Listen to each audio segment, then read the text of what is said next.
Nama saya Nur Syafiqah Fadil binti Husin. Hari ini saya akan membentangkan apa itu ICED. Conversion Antarabangsa Penghapusan Diskriminasi Kaum. ICED ialah conversion yang membolehkan untuk menghapuskan segala diskriminasi kaum dan menjamin hak setiap rakyat tanpa mengira bangsa, warna kulit dan agama. ICED juga dapat memperolehi kesesamaan dari segi undang-undang di kalangan rakyat. Sebanyak 179 negara telah melaksanakan ICED, namun terdapat beberapa negara yang tidak melaksanakan seperti Korea Utara, Myanmar dan sebagainya. Dalam negara Islam, terdapat 2 negara yang tidak melaksanakannya, iaitu Malaysia dan Brunei. ICED juga dikatakan boleh dilaksanakan tanpa melanggar perlembagaan sesebuah negara. Seperti kita tahu, kebanyakannya negara Islam mengamalkan syariat Islam, namun sudah ditetapkan bahawa ICED tidak boleh melebihi syariat Islam. ICED diusahakan oleh Pertubuhan Bangsa-Bangsa Bersatu pada tahun 1965 bertujuan untuk mengatasi masalah perkauman. Namun di Malaysia, ICED dilihat sebagai satu ancaman yang menyentuh kedudukan istimewa Melayu dan anak-anak negeri Sabah dan Sarawak, menguling kuasa Majlis Raja-Raja serta boleh menggugat kedudukan Islam. Pada 28 September 2018, bekas Perdana Menteri Tun Dr. Mahathir telah berikrar untuk meratifikasikan perlindungan hak asasi manusia. Namun terdapat bantahan membahaskan bahawa ICED boleh membawa keburukan dan mengancam kedudukan istimewa orang Melayu dan Bumiputera, kedudukan raja dan agama Islam. Oleh sebab itu, beberapa bantahan diadakan seperti himpunan secara besar-besaran pada 8 Disember 2018. Walaupun pengecualian boleh dibuat tanpa melanggar perlembagaan negara, tetapi ia tetap dianggap akan mencetuskan artikel 153 Perlembagaan Malaysia. Terdapat 9 komisioner teras hak asasi manusia yang dilaksanakan oleh PBB, namun Malaysia hanya meratifikasikan 3 daripadanya, iaitu Komisyen berkaitan penghapusan segala bentuk diskriminasi terhadap wanita, Komisyen Hak Kanak-kanak dan Komisyen Hak Orang Kurang Upaya.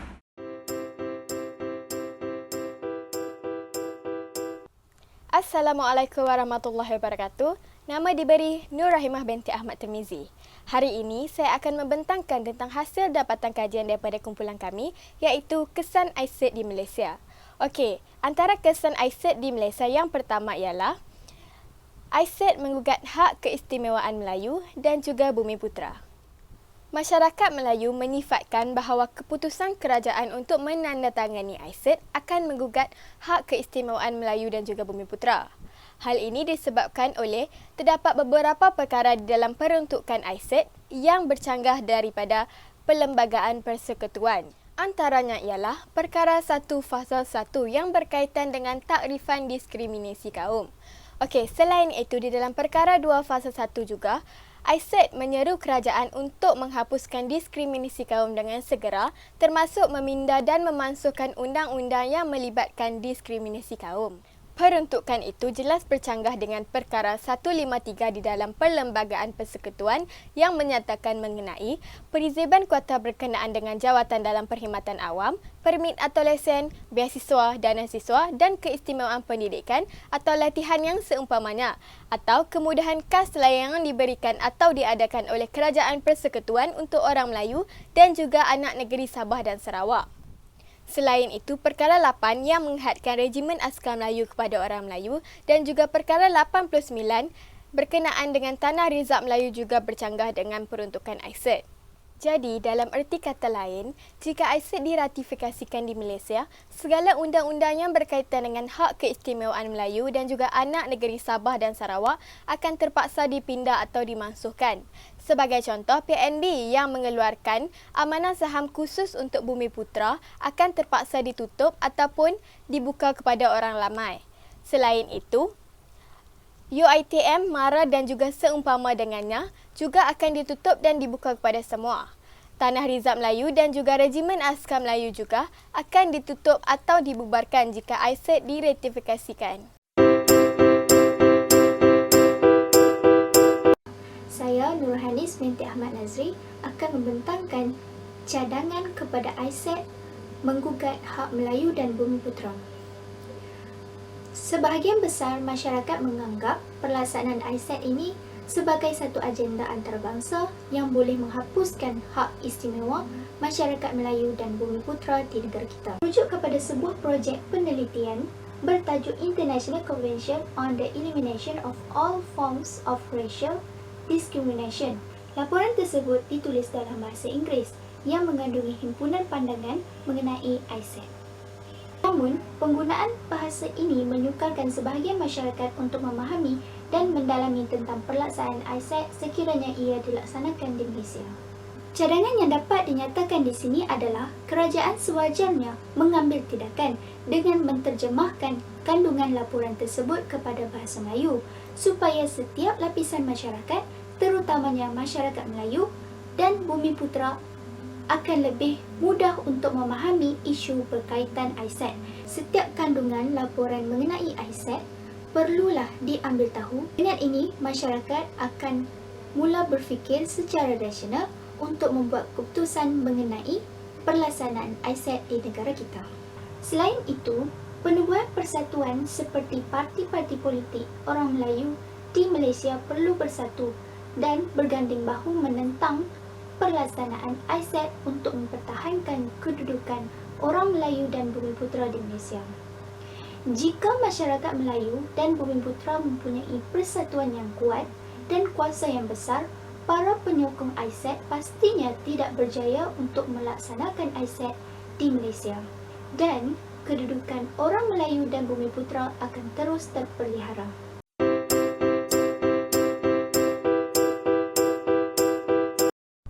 Assalamualaikum warahmatullahi wabarakatuh. Nama saya Nur Fatih Izzati binti Jeffrey dan saya akan membentangkan dapatan kajian bertajuk ISET dan Politik Perkauman di Malaysia.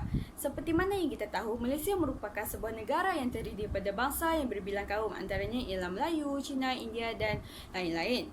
Sejak kebelakangan ini, terdapat sedikit ketegangan yang berlaku akibat daripada kesan ISET. Antara isu ISET yang paling hangat dibincangkan ialah isu yang berkaitan dengan politik perkauman di Malaysia apabila timbulnya tentangan hebat daripada pihak berhalang kanan terhadap kerajaan Malaysia untuk menandatangani Konvensyen Hak Asasi Manusia Antarabangsa. Isu ini telah dibangkitkan apabila sentimen perkauman telah diapi-apikan dan telah dibangkitkan oleh sesetengah pihak yang tidak bertanggungjawab dalam usaha menangani ISET. Pada tanggal 28 November 2018, Pejabat Perdana Menteri telah mengeluarkan satu kenyataan yang berkaitan dengan Kerajaan Pakatan Harapan tidak menangani ISET. Kerajaan terpaksa akur terhadap ancaman politik tersebut dan ini tidak menjadi isu kepada golongan yang berhaluan kanan untuk mempersendakan isu tersebut. Seterusnya, berkaitan dengan hasrat murni kerajaan Malaysia untuk menandatangani Perjanjian Hak Asasi Manusia, mengundang perasaan hebat terhadap golongan yang berhaluan kanan, terutamanya dalam UMNO dan PAS. Mereka telah menggunakan simbol atau kambing hitam ISET sebagai agenda parti mereka. Pada tanggal 8 Disember 2018, perjumpaan ISET telah diadakan. Terdapat pelbagai hujah yang sensitif telah dilontarkan oleh golongan yang berhaluan kanan. Seterusnya ialah berkaitan dengan politik perkauman di negara kita berkait rapat dengan sejarah penjajahan Imperial Barat, iaitu mengamalkan dasar pecah dan perintah. Selain itu, mereka juga telah meracuni minda masyarakat dengan kefahaman chauvinis, iaitu menganggap kaumnya lebih baik daripada kaum lain sehingga menimbulkan kebencian terhadap kaum yang lain.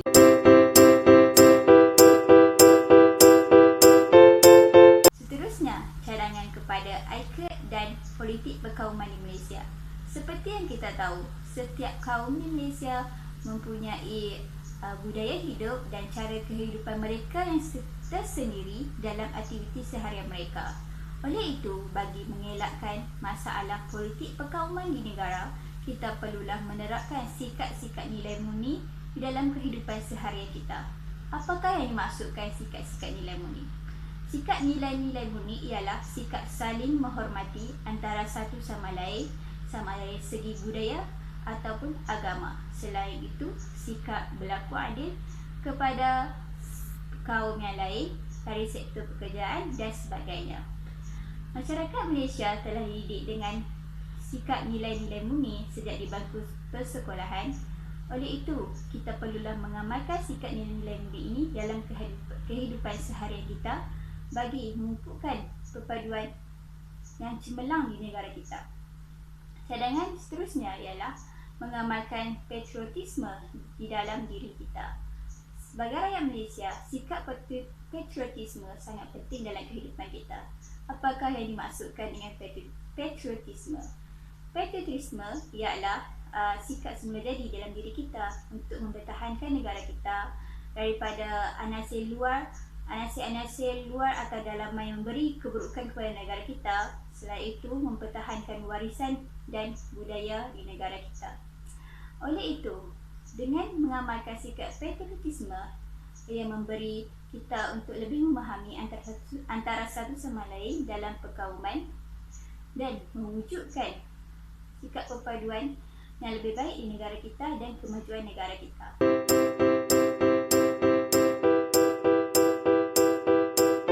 Hai, Assalamualaikum. Nama saya Joy binti Jamaluddin dan saya ingin membentangkan tentang isi ketiga iaitu AISEC menggugat kuasa Raja-Raja Melayu. Malaysia mengamalkan sistem demokrasi berparlimen di bawah pentadbiran Raja Berperlembagaan Demokrasi Berparlimen. Demokrasi adalah bentuk perintah di mana semua warga negara ini memiliki hak serata dalam pengambilan keputusan yang dapat mengubah hidup mereka. Erti kata lain, demokrasi adalah hak rakyat untuk bersuara.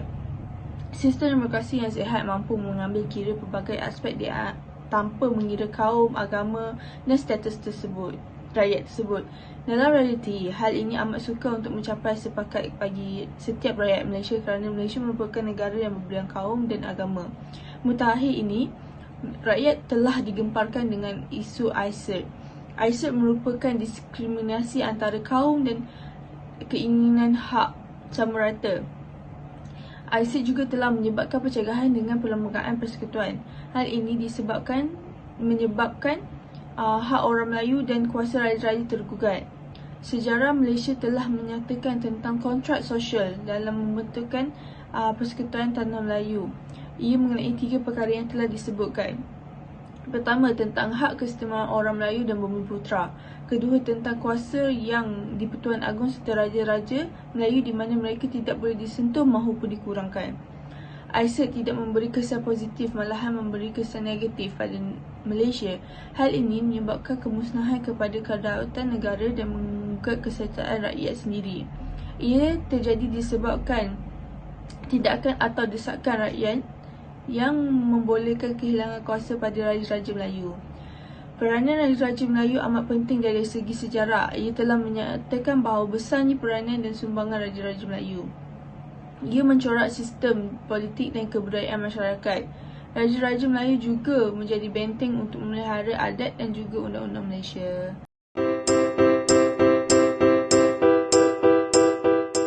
Assalamualaikum, nama saya Nur Aina Akila binti Ramli. Seterusnya, saya akan menerangkan cadangan kepada isi ketiga iaitu AISEC menggugat kuasa Raja-Raja Melayu. Seperti mana yang dinyatakan di dalam isi ketiga tadi, Malaysia adalah sebuah negara yang mengamalkan demokrasi berparlimen. Oleh kerana Malaysia adalah sebuah negara yang berbilang kaum, kerajaan telah mencadangkan supaya Malaysia menandatangani Konvensyen Antarabangsa mengenai pembasmian diskriminasi kaum AISEC. Terdapat beberapa cadangan yang mungkin boleh dijadikan inisiatif untuk menangani isu AISEC boleh menjejaskan kuasa Raja-Raja Melayu.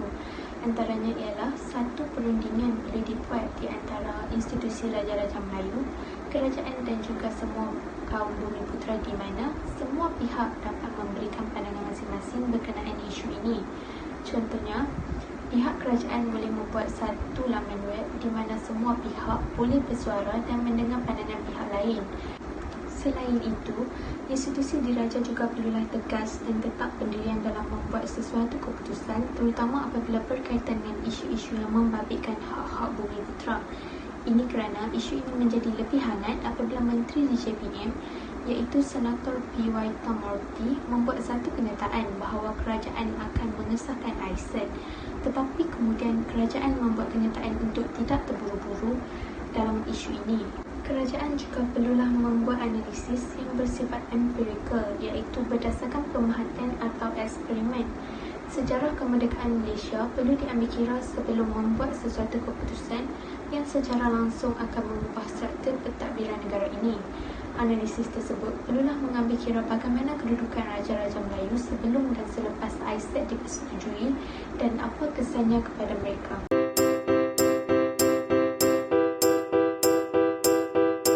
Assalamualaikum warahmatullahi wabarakatuh. Saya Nur Munirah binti Sani akan membentangkan dapatan kajian yang terakhir iaitu ISET mencabar kedudukan agama Islam di dalam perlembagaan. Perkara 11 di dalam Perlembagaan Persekutuan menyatakan bahawa setiap individu di Malaysia berhak untuk menganuti, mengamalkan serta mengembangkan agama mereka sendiri. Selain itu, perkara 11 juga memberikan keistimewaan kepada orang Islam dengan mengehadkan ajaran bukan Islam kepada orang Islam. Perkara ini juga menunjukkan bahawa hak asasi seseorang itu amat dititik beratkan di dalam perlembagaan di Malaysia. Hal ini jelas dilihat bercanggah dengan peruntukan yang tersedia di dalam ISET. Malaysia akan tertakluk kepada penilaian antarabangsa secara berkala dan panel petugas atau mana-mana pihak yang ingin menyertai pembentangan itu juga boleh mengemukakan sebarang pertikaian yang berkaitan dengan hak persamaan semua kaum sewaktu penilaian dijalankan. Undang-undang di Malaysia juga berisiko terdedah dengan pertikaian pada peringkat antarabangsa dan mungkin terpaksa berdepan dengan pindaan daripada pihak luar.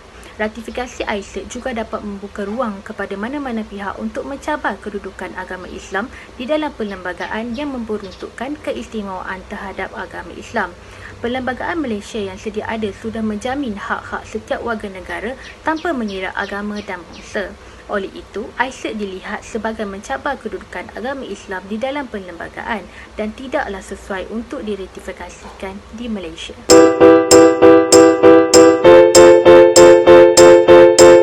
Assalamualaikum warahmatullahi wabarakatuh. Nama saya Nur Syahira binti Hashim. Hari ini saya ingin membentangkan tentang cadangan kepada ISET mencabar kedudukan agama Islam di dalam perlembagaan. Perkara 3/1 jelas menyatakan ratifikasi ISET dapat membuka ruang kepada mana-mana pihak untuk mencabar kedudukan Islam di dalam perlembagaan yang memperuntukkan keistimewaan terhadap Islam. Rasulullah SAW sudah memberi panduan jelas kepada penganut Islam bahawa sesiapa yang mahukan keredaan Allah walaupun dimarahi manusia, nescaya Allah meredainya dan Allah menjadikan manusia meredainya. Namun barang siapa yang mahukan keredaan manusia walaupun dimurkai Allah, nescaya Allah murka terhadapnya dan dijadikan manusia juga memarahinya. Kutipan ini diambil daripada riwayat At-Tirmizi. Umat Islam di Malaysia perlu berganding bahu menentang ISET supaya kita sama-sama dapat menjalankan hak sebagai umat Islam. Seterusnya, cadangan kepada ISET mencabar kedudukan Islam ialah pihak kerajaan juga perlu memainkan peranan yang penting kerana agama Islam adalah agama rasmi di Malaysia. Kerajaan juga perlu bijak untuk menolak ISET di dalam negara supaya kita dapat menyelesaikan masalah hanya di dalam parlimen. Malaysia mempunyai 222 parlimen. Oleh itu, kerajaan perlu membahaskan sebarang isu supaya ISET tidak mencabar agama Islam di dalam perlembagaan.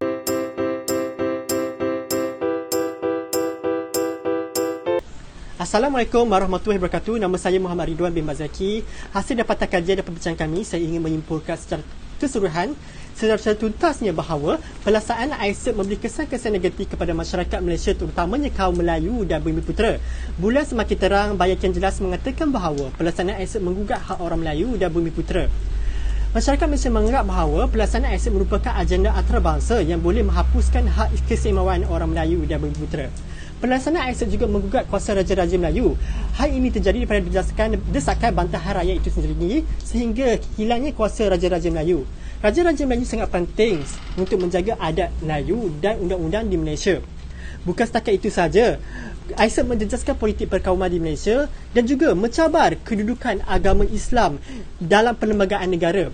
Menurut kata Datuk Seri Dr. Zulkifli Muhammad Al-Bahri, Mufti Wilayah Persekutuan melalui sinar harian pada 28 November 2018, pelaksanaan ISET secara sewenang-wenangnya akan dilihat mendahului kuasa dan kedudukan Raja-Raja Melayu kerana perkara ini menyentuh kedudukan hak istimewa orang Melayu dan anak-anak negeri Sabah dan Sarawak.